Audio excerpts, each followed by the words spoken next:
Hello, we hope you are all keeping safe and healthy as India battles an unprecedented, horrific battle with COVID. On the front line are doctors who are fighting to keep people alive against all the odds.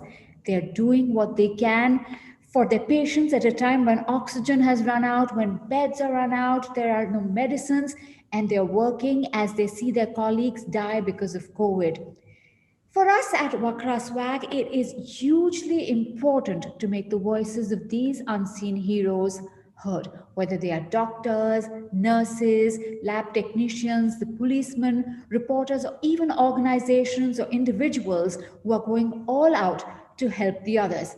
It is important that these men and women are heard and their voices amplified.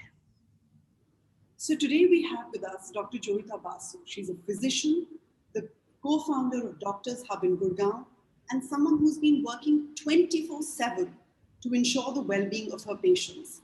She's one of the most dedicated, compassionate, caring, reasonable doctors you will ever meet. She has a sense of humor, and she gives us hope, something that's so essential in these dark times. I know she's had barely any sleep in the last month.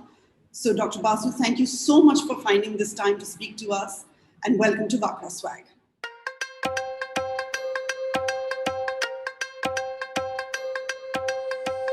So, thank you for your service. And I wanted to start by asking you, we're now being told to wear a mask at home as well. Why is that? So we are finding that a lot of young people going out to work and they come home and then they infect the elderly. So that's the reason we tell people that if you're around the elderly, if you don't sit near to them, don't eat your food, don't have your meals with them. And if you want to have a conversation with them, if you want to spend time with them, it's best to wear a mask so that you don't infect the elderly at home. Yeah, but the government's what the government has said seems a little bit more sweeping. Just generically wear a mask at home. Is there any sense really in that? No. So the science behind it is that the youngsters are going out to work, and they infect themselves, they get the virus home, and then they infect the elderly. The elderly are not going out. It's the youngsters who are going out. So the government has said you wear a mask at home. Basically, what it's trying to say is try to reduce the transmission of infection from the youngsters to the elders. So if you're spending time with your elder parents, if you're spending time with your grandparents, wear a mask or stay away. Right. Dr. Basu, I did want to ask you, that we're all seeing what's going around us, but I wanted to get a sense from you, somebody who handles patients, as a physician, and I've just seen, your clinic just being overcrowded. How did we get here? How did it get so bad from a time where we thought it was all fine, or at least getting better, to now this? What went wrong? We ask this of ourselves every single day. What went wrong? We were doing so well. We had hardly any cases to 2 million, whatever. So couple of things. We got complacent. We thought we beat the virus. We stopped taking precautions. Let's start right from there. We stopped taking precautions. We became very, very complacent. We started going out. We stopped wearing our masks. We went to crowded places. We did that. Second, of course, the elections were there, held in 5 phases. The election rallies were there. The Kumbh Mela was there. The holy parties were there. You can't just blame 1, 2, 3 episodes. The holy parties were there. People were partying around. We saw that the virus was there. The number of cases were going up, but we didn't pay much heed. The third thing I would say, the vaccination drive was not well handled. It could have been better. There was a lot of vaccine hesitancy, and the message was not clear about the vaccines, about mask wearing, about avoiding crowds. You need to get your messaging right. And I felt that's where we lost the plot. Our messaging to the people was absolutely not on the point at all. That's where we lost the plot completely. And that, I think, repercussion, it's the medical fraternity that is really handling and dealing with all those repercussions in a sense. Tell me, Dr. Basu, how is it different for you and all the others around you, the nurses, the staff, this year versus what it was like last year? Compared to last year, this year is like mayhem. It's chaotic. It's I mean, we are completely overwhelmed. We weren't that overwhelmed last year. I mean, we thought it was bad, but we managed to handle it well. We had adequate supply of oxygen. We had adequate amount of beds. We had adequate amount of manpower. Now, everything has just gone. It's just, I have no words. We've just broken down. The whole system has broken down. The whole medical system has collapsed. We don't have beds. We don't have oxygen. We don't have medicines. We don't have manpower. It's just overwhelmed us completely. I mean, it's supposed to be a wave, a first wave and a second wave. A wave is a gentle kind of wave. This is not a wave. It's just a steep climb. It just from here, it went there. It shot up. It caught us unawares. And we didn't handle it well. And also, Dr. Basu, this tsunami, so to speak, because it is like a tsunami, it's like a tsunami. What is also, and what I'm saying is anecdotal, and please correct me if I'm wrong, but as somebody told me the other day, it's a very devious disease. There are people this time around that, they're absolutely okay for 5 days, and then there is a rapid fall. And then there are sudden, as we can see and hear reports and, family and friends, they're rushing out for a bed, for medicine and not getting it. What's happened? Is this the variant, the mutant that is causing this? So the virus plays on your mind a lot, and people are really scared this time. Last time it was a hoax, and many people got away with it because they had a very mild disease. It was affecting mostly the elderly. It was the elderly who suffered more. They went into the hospitals more. The youngsters got away with it. This time, it's the youngsters who are falling sick, who are coming into the clinic, who are coming into the hospitals, who are needing the beds. And it really plays on your mind. So people read a lot, people hear a lot. WhatsApp University is at full flow. And they're reading how devious the disease is. They're reading how people are falling and crashing immediately. So that also affects your psyche. So first of all, to go back to your question, yes, we see first 4-5 days, it's very gentle. People think they're going to beat the disease. It's going to be mild. They are almost asymptomatic kind of thing. And then it's the 6th day onwards or the 5th day onwards, they hit the thing known as the cytokine storm, where the viral protein acts on the immune system, and your immune system just doesn't read it well, and it just goes out of action. So that's earlier. It was between the 7th and 11th day. We were seeing the cytokine storm hitting us between the 7th and the 11th day. Now we see it happening earlier, about 5th or 6th day, and going on till the 11th day. And most people start panicking. Youngsters panic more. Elderly don't panic as much. I've seen that. And the youngsters panic more because who wants to die? Not when you're 30, 40, etc. So when they see their oxygen dipping, it's panic mode. And when they panic, the oxygen dips more. They start hyperventilating, the oxygen dips further. And then there's panic to get oxygen cylinders, oxygen concentrators. Then when the oxygen cylinders come, the concentrators come, they start taking large amount of oxygens, and that's actually detrimental. You don't need to take any oxygen till it doesn't dip to 90 or so. Till about 90, you just need to prone. You need to lie on your tummy. You need to keep changing sides, and your oxygenation will go up. The people are scared. People get fear, and it works on their psyche because they're all locked up alone in their room. They're all isolated. Everybody is isolated behind locked doors. So staying in isolation for more than 3-4 days really works on your psyche. More than 7 days, not a good idea. But well, we don't have a choice. We have to think about this isolation period. We have to think how to get the isolation in a way that, there is more interaction between the family and the person who's kept isolated in the room.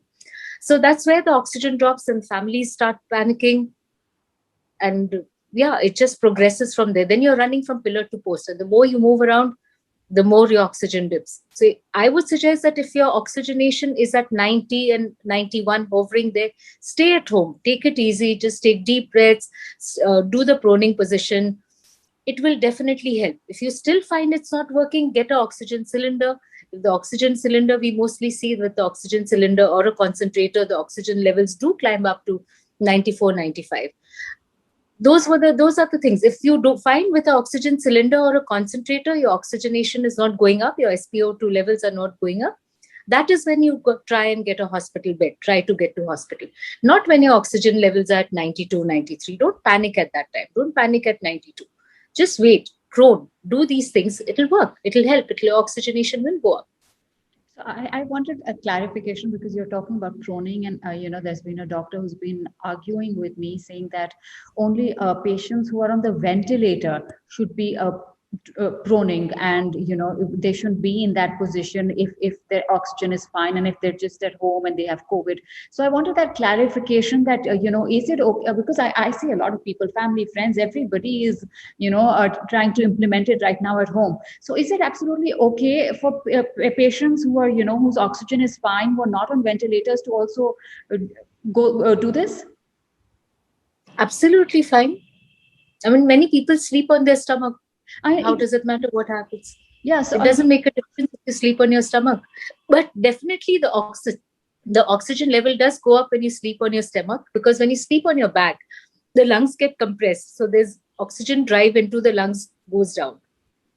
The moment you sleep on your stomach, the pressure on the back gets lifted, on the lungs gets lifted, and there's more equal oxygen being delivered to the rest of the lungs. No, good to know.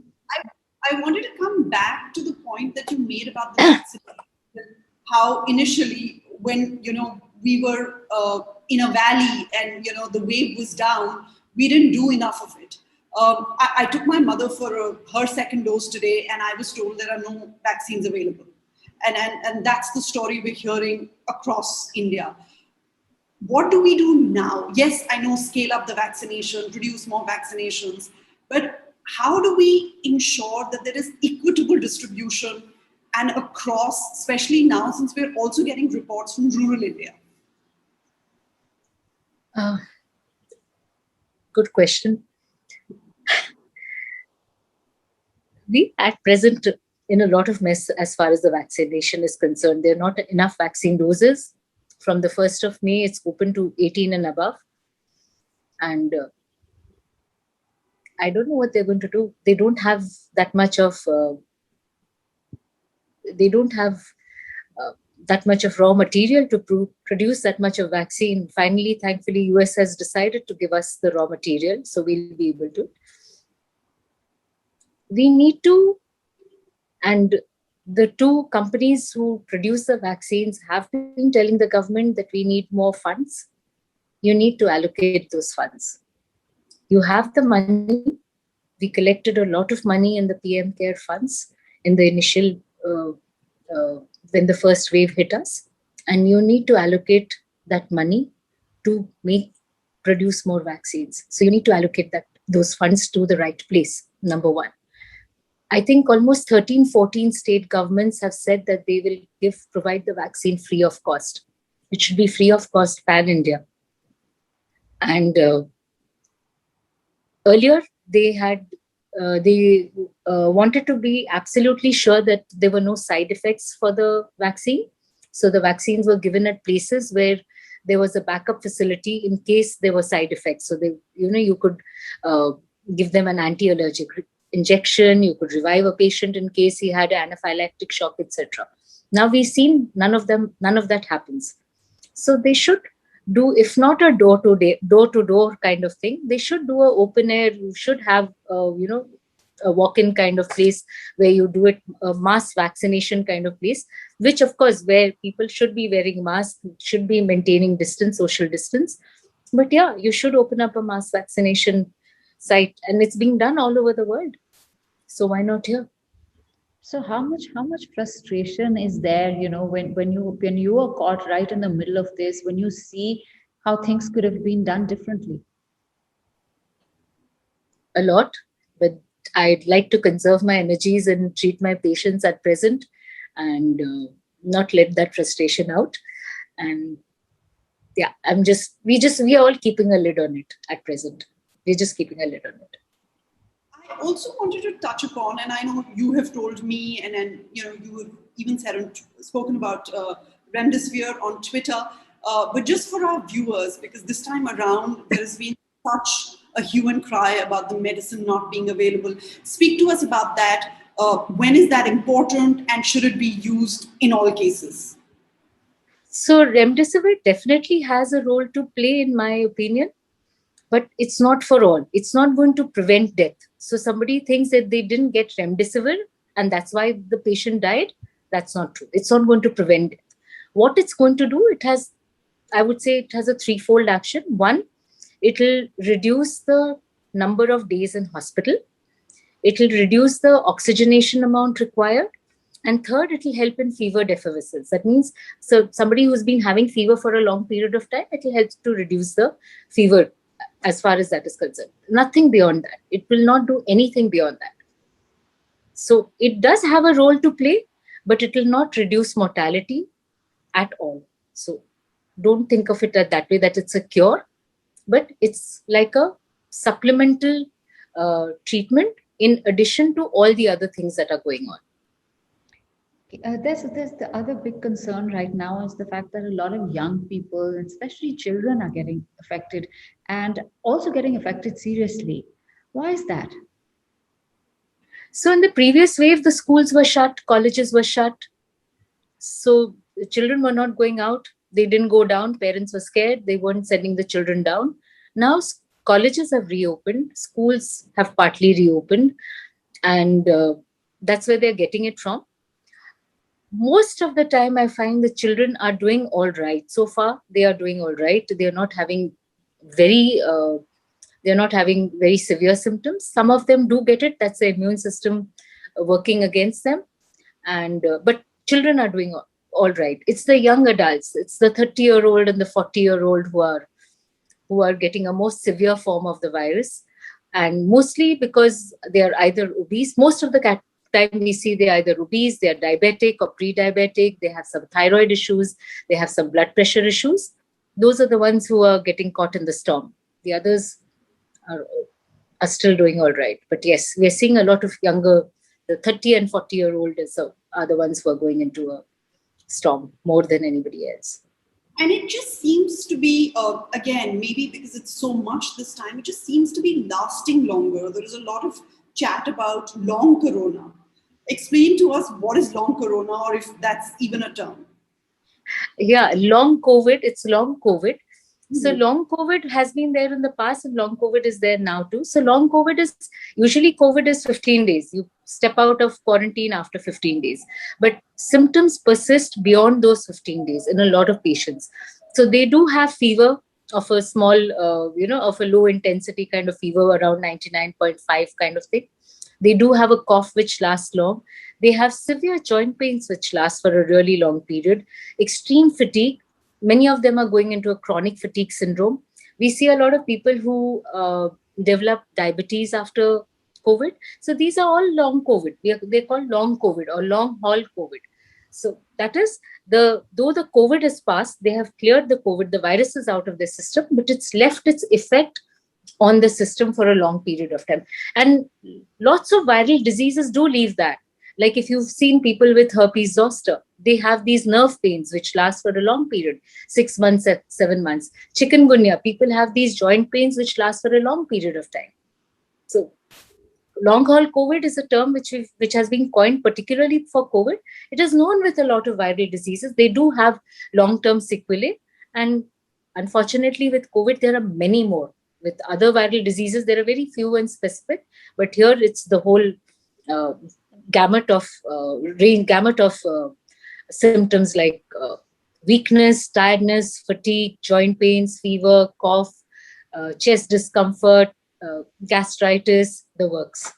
So what kind of precautions should somebody take after they recover? Sometimes I've also seen a lot of cases where they've recovered, they've thought they're fully fit, but they're actually, the body has taken a beating without the patient even realizing it. Yes. So that's why we tell them there's something known as post-COVID tests that we get done. After 3 weeks from the recovery, we tell them to get uh, echocardiography or ECG of the heart done, because the effect of the COVID comes up on the heart after 3 weeks. It suddenly shows up. So you have a lot of youngsters who sail through COVID and then they go for a 5 kilometer run or pick up a 50 kilo weight and just collapse. That's the effect of the COVID on the heart, which comes up later. So we tell them now, we have learned the COVID is now about 1.5 years old. As we grow, we learn more things as newer things come up. So we've learned that we tell people to be cautious. We tell people to take it easy for 3 weeks. We tell them to get their tests done, whether it's an ECG or an echocardiography or an X-ray chest or a CT scan, to check if there's any fibrosis in the lungs. If there's any fibrosis, that's hardening of the lungs. That is a very common sequelae post-COVID that we see. We tell people they need to take, we give them medication to ensure that, to prevent that from happening. So these are a lot of things that we tell people. And of course, you do a good diet, take it easy, allow your body to recuperate, take your vitamins. All these are instructions given after people come out, recover from COVID. Dr. Basu, I wanted to ask about you personally now, because I've seen you deal with this for a year. I mean, it's just been, patients after patients. For you and for many of your colleagues, I presume, it's not just the physical stress, but also mental stress. And how are you dealing with that? How do we deal with that? Good question. So first, initially it was a nightmare. We would wake up, hearing or thinking of oxygen, the SpO2 levels. I would dream of them all the time, that somebody's SpO2 level is at 82, it's at 84, and I've even woken up patients in the middle of the night, check your oxygen levels, kind of thing. So yeah, but we got over that first wave. The second wave, at present, we don't know whether we are coming or going. It's all at a spinal level. We are not even thinking. We're just doing whatever we can to, tide by this crisis. We are tired. We are all living with, we are all just sleeping for 3 hours, 4 hours maybe, and back to square one. You wake up in the morning with, you just wake up suddenly. What have I missed? What's gone wrong? I hope everybody is well. These are the first questions that come to our mind. So we are still, most of us are still, working. Like to call it the spinal level or auto mode. We are just working on auto mode. We are not thinking. We are not doing anything. We just have to get this out of the way. We just have to ensure that everybody's fine. They get their oxygen. They get their meds. We have to clear them out. Let the virus get out and just work. I don't think anybody's even thinking about it. I think. There's going to be a lot of PTSD, that's post-traumatic stress disorder, which will come up among healthcare officials, healthcare workers after this whole thing blows over. At present, we're just plowing on. We know you've had a long day. We're recording this late into the night, and we're going to let you go very soon. But one last question from me, at least, is that tell us, what is your day really like? What was your day like today? Okay, the day was, well, so I went to sleep at 5 a.m. and woke up at 9:30 and got into the clinic by about 11:30. And but my calls started as soon as I woke up. From 9:30, 10, the calls keep coming, because there are a lot of calls. People wake up early, and the calls, I've missed a lot of calls from 7:30 onwards. So I start calling them back, returning the calls, seeing the messages, and trying to reply to the messages. Last 48 hours, I've not been able to reply to many of my messages, because there are just so many of them. They're just, I can only do so much. And now I have to decide whether I would like to, fall sick and not work anymore, or just put a stop and do to the best of my ability and try and help as many people as I can, keeping my health in mind. Because I'm not going to be helping anyone if I fall sick. So I have to be very, very aware of that. So I've just stopped looking at my WhatsApp messages. I'm returning calls, but I know I have to get back to those WhatsApp messages because a lot of patients depend on it. I will get back at some time, but I think I'll take it at my own pace. So coming back to how my day was, started at 11:30, went on non-stop calls. Patients do come to the clinic for various things, so we're seeing them too. Uh, we had a half an hour lunch break from 5 to 5, half an hour, 40 minutes, 5 to 5:40. And my last call got over at about 11:15. So, and that's the time I gave because I knew I would be getting over. Most days it's about 11:15, 11:30. I try to finish because I know I have the messages to get back to. But yes, there will be a lot of calls which will continue through the night, and I'll have to reply. I have to keep checking on everybody's oxygen levels. So yeah, that goes on. It goes on till 3:34. That's it. It's part of everybody's doing it. It's no big deal. It's part of what we do. And as I said, at present we are just plowing through. We are not thinking about things. After this gets over, we'll see what happens. But at present, we just have to go get this over and done with and get this wave out of the way. Right. And I'm going to end because I know, let us give you at least some time to sleep tonight. How do we recover from this? Is there another lockdown inevitable? I mean, is that the only thing that can break the change? So even if the government doesn't enforce a lockdown, I think most people should stay at home. And I think most people are staying at home because when I drive to work, I see fewer cars. Almost they're down to, I think, only 20% of what the normal traffic is on the roads. So people are already staying at home. Most offices have ensured that people are working from home. So the Haryana government has shut shop at 6 p.m. I believe they've said 6 o'clock you have to shut shop. So I think it's almost a semi-lockdown kind of thing, or a semi-lockdown. So I'm at a little bit of a loss of how to do the lockdown thing, because last year we saw the migrant workers, we saw how people suffered because of the lockdown. So I'm not sure whether they will be able to handle. I mean, we will be able to handle it, but I don't think a lot of people will be able to handle. The daily wages will not be able to handle, and a lot of people who depend on various things for their income will be able to handle this.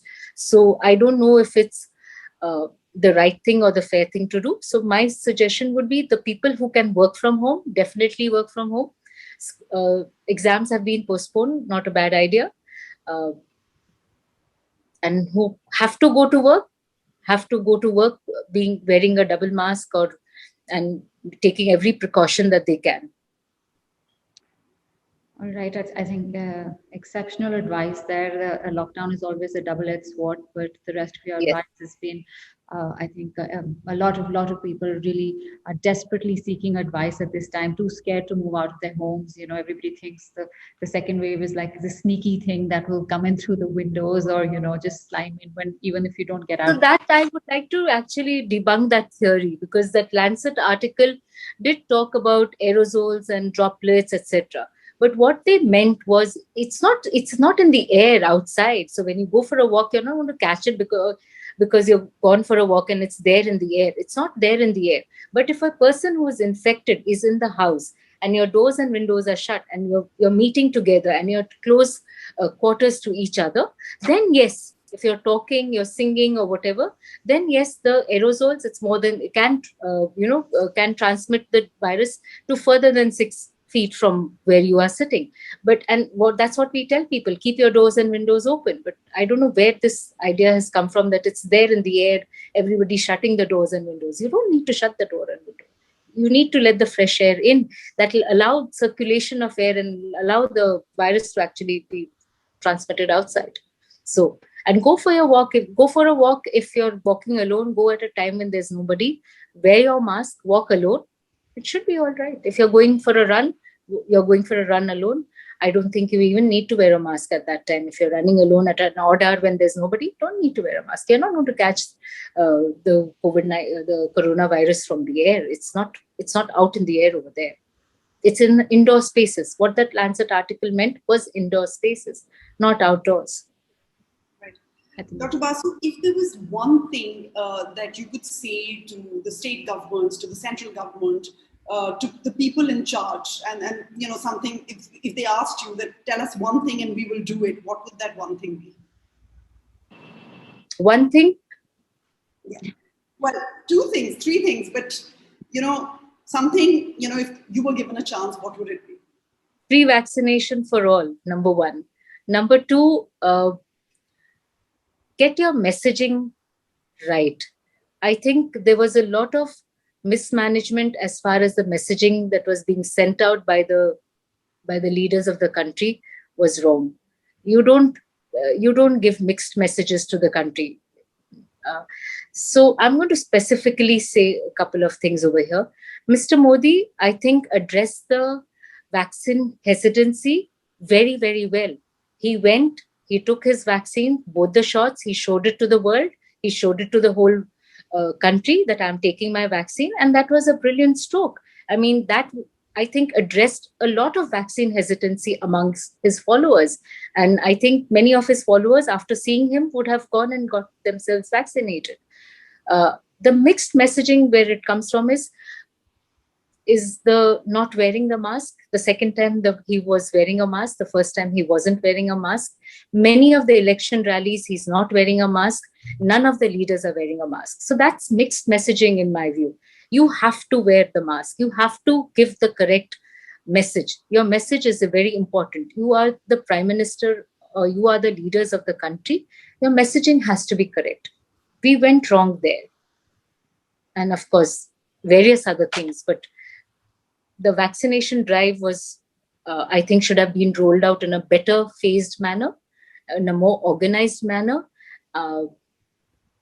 They were part of this whole vaccine equity thing. So he had to send the vaccines to the different parts of the world, but he needed to also address the issues within the country. And the third was definitely the mixed messaging. That is what just to... I mean, we were winning this game. He said we were winning this game, and we lost the plot completely over there.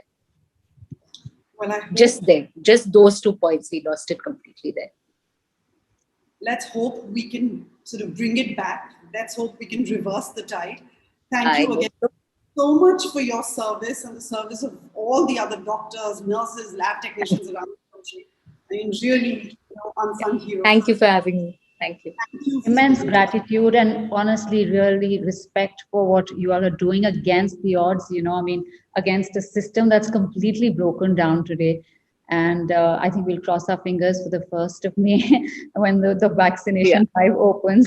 Yes, I hope there's enough vaccines for all of us. But this is what we do. This is what we signed up for. So I don't think we are doing anything great. This is what we signed up for. We always knew that we would be treating people with illnesses and viruses and infections, etc., but not in such a massive scale. I mean, the pandemic just, took our breath away, literally. Thank you so much, Dr. Basu. We will get you back once this is over to see how you're doing at the end of this journey. Thank you. Thank you for having me.